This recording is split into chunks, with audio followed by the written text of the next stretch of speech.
नमस्कार yummy Odia kitchen को आपण मानक स्वागत करुच्ची। आगु तो गणेश पूजा आसुची आउ गणेश कर प्रिय हेउची मोदक। मु आज आपण मानक मोदक करबा सिखेइबी। आपण माने जदि मो चैनल रे नुआ ताले फास्ट सब्सक्राइब करे नियंतु आउ पाखरे आसुथिबा बेल बटन रे ऑल को क्लिक करंतु जहा द्वारा मो रेसिपी रो नोटिफिकेशन आपण मानक पाखकु पळे आसीबो। आसंतु एबे स्टार्ट करिबा आज रो ए रेसिपी। मु एटी 2 ग्लास अरुआ चाउल को अध घंटा हेलाणी पानी रे बतुरे रखी। अध घंटा पर मुझे भल भाव में धोई धाईकी नहीं आसी गोटे कुला उपर रखीदे। बिल्कुल भी पानी ना एथिरे। मुझे यार ओजन कहबी ताले हाराहारी 500 ग्राम रो चाउल मुझे नहीं। चाउल को बिल्कुल अधिका सुखेबानी टिके मॉइस्चर थिबो चाउल रे से अनुसार ग्राइंडिंग करबा। हमें देखंतु मोर एठी हल्का हल्का सुखी जाइए और मॉइस्चर भी अच्छी। मुझे गोटे ग्राइंडर जार आनिकी ग्राइंडिंग कर नौची। मुझे सबू चाउल को भल भाव में ग्राइंडिंग कर सारे। चाउल चूना को मुझे चालुणी साहाय्य चलई नहीं जहाद्वारा कि आमर खदड़ा अंश गुरा बाहर को बाहरी जीव आ पिठाटा आमर परफेक्ट बनिब। देखो मो हाथ में देखौची केते मीन हेइची चूनाटा आ मोर चालुणी रे खदड़ा अंश एतिकी बळीची आकु मु बाहर करी नेबी बाहर को। एबे आमे नेक्स्ट प्रोसेस को जिबा। गैस ऑन करी कड़ाईटे बसैची। कड़ाईटा एठी गरम हे गलानी सेथिरे गोटे ग्लास मु क्षीर नईची आ सेम ग्लास रे गोटे ग्लास पानी नेईची। मु एठी पानी आ क्षीर को मिसेईकी 2 ग्लास एठी ऐड करीची। क्षीर ऐड करबा द्वारा मोदकटा पूरा धळा हेई थाए सेथिपाई मु एठी क्षीर ऐड करीची। आपण माने भी एठी क्षीर ऐड करंतु भलो टेस्ट आसीबा पई। मु एठी अल्प लूण ऐड करूची। 2 टेबल स्पून चीनी एथिरे ऐड करूची। 2 टेबल स्पून रिफाइन तेल एथिरे ऐड करूची। आपण मानकर जदि घी पसंद एथिरे घी ऐड करि परिबे। आउ ताको मु भलो भाबरे मिक्स करि नउची। एठी तेल बा घी पकेबा द्वारा हमर जो जंतुणीटा तळे लागी न थाए बा कड़े रे लागिबोनी टोटाली सेथिपाई मु एठी तेल ऐड करीची। आपण माने आकु निश्चिंत ऐड करिवे। देखिबे आपण मानक कड़े रे टोटाली भी जंतुणी लागिबोनी। देखंतु मोर एठी क्षीरटा फुटिबा स्टार्ट हेलानी।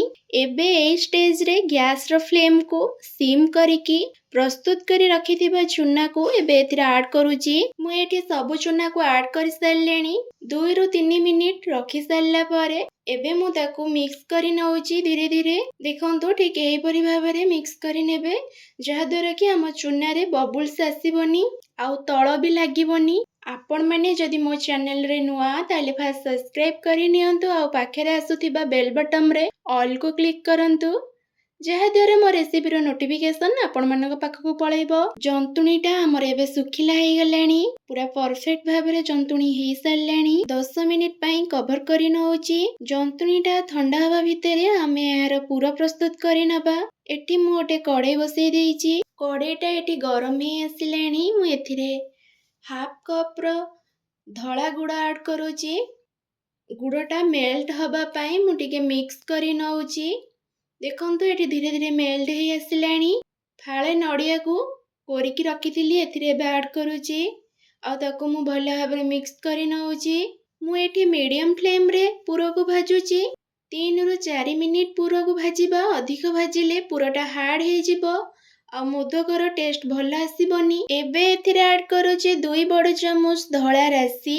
आपण मानक पाखरे जदि पोस्त थिबो ताले निश्चिंत एथिरे ऐड करिवे। एबे लास्ट को भल फ्लेवर आसीबा पई मु एठी 2टी गुजराती को हाथ रे क्रश करि नेइची एथिरे ऐड करूची आ गैस को ऑफ करि नउची। एबे जंतुणी रो कवर खोलुची। देखंतु जंतुणीटा पूरा सिझी जाइची पूरा भल से। जंतुणी रो किछि अंश को मु एठी बाहर करि नउची गोटे बाउल को। मोर एठी टिके सुखा सुखा लागुची। मु एठी गरम पानी टिके आ ऊपर पकेइकी चकड़ी नेबी। देखंतु मु आ ऊपर अल्प अल्प गरम पानी देइकी भल से चकड़ी नउची। ठीक एही परि भाबरे गोटे डोटे प्रस्तुत करि नबा। सेई डो रु गोटे छोट गोळा नेइकी पिठार आकृति दबा। देखंतु मु एमती 2 हाथे रे गोल शेप करि नउची। प्रथमे टिके पानी हाथ मारि नउची आ पूरा ता ऊपरटा प्लेन करि नउची। देखंतु एमती बुढ़ा आंगुटे रे मझी को प्रेस करिकी गोटे गिना शेप पूरा करि नबा। एथिरे मने रखंतु मझीटा मोटा रहिबो आ सबु साइड पतला रहिबो। ଯାହାଦ୍ୱାରା କି ଆମେ ସେପ୍ ଦେବା ପାଇଁ ସହଜ ହବ। ଦେଖନ୍ତୁ ମୋର ଏଠି ଗୋଟେ ଗିନା ସେପ୍ ହେଇଗଲା। ଏଥିରେ ଏବେ 1 ଚାମଚ ପୁର ଦଉଛି। ପୁର ଦେଇ ସାରି ଦେଖନ୍ତୁ ଏମିତି ପୁରା ତା ମୁହଁ ସବୁକୁ ବନ୍ଦ କରିବା।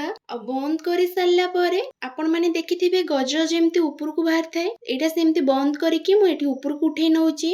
ଆଉ ମଝିରେ ଟିକେ ଟିକେ ମୁଁ ପାଣି ହାତ ଏଥିରେ ମାରିକି ପ୍ଲେନ୍ କରି ନଉଛି। ଦେଖନ୍ତୁ ଠିକ୍ ଏହିପରି ଭାବରେ ଆପଣମାନେ ତିଆରି କରିବେ। ଦେଖନ୍ତୁ ଏବେ ଏଠି ମୁଁ କଣ୍ଟା ଚାମଚର ପଛପଟେ ମୁଁ ଏମିତି କଟ୍ ଦାଗ ଲଗେଇ ନଉଛି। ଆପଣମାନେ ବି ଠିକ୍ ଏମିତି ହିଁ କଟ୍ ଦାଗ ଲଗେଇ ନିଅନ୍ତୁ। ଦେଖିବେ ପରଫେକ୍ଟ ମୋଦକଟି ଘରେ ବନିବ। ମୁଁ ଏଠି ସବୁ ମୋଦକରେ କଟ୍ ସେପ୍ ଦେଇ ସାରିଲେଣି। ମୁଁ ଏଠି ଇଟିଲି ଛାଞ୍ଚକୁ ତଳେ ପାଣି ଦେଇକି ଗରମ ହବା ପାଇଁ ଛାଡ଼ି ଦେଇଥିଲି। ଏବେ ତା ଉପରେ ଖଣ୍ଡେ କଦଳୀ ପତ୍ର ଥୋଇକି ଏଇ ମୋଦକ ସବୁକୁ ସିଝିବା ପାଇଁ ଛାଡ଼ିଦେବି। ମୁଁ ଏଠି ମୋଦକକୁ 20 ମିନିଟ୍ ସିଝେଇଛି ଆଉ ମିଡିୟମ ଫ୍ଲେମ୍ରେ ସିଝେଇଛି। ଏବେ କଭର କରି ନେବା 20 ମିନିଟ୍ ପାଇଁ। 20 ମିନିଟ୍ ପରେ ଗ୍ୟାସ୍ ଅଫ୍ କରିକି ଏବେ ସର୍ଭିଂ ପ୍ଲେଟକୁ କାଢ଼ି ନେଉଛି। ଦେଖନ୍ତୁ କେତେ ସୁନ୍ଦର ଦେଖାଯାଉଛି ଆଉ ପିଠାର ବାସ୍ନା ବି ବହୁତ ବଢ଼ିଆ ଆସିଲାଣି। ଏଥର ଗଣେଶ ପୂଜାରେ ଆପଣମାନେ ନିଶ୍ଚିନ୍ତ ଘରେ ମୋଦକ ତିଆରି କରିବେ। ଆଉ କେମିତି ଲାଗିଲା ମୋତେ ମତାମତ ଜଣେଇବେ କମେଣ୍ଟ ସେକ୍ସନରେ।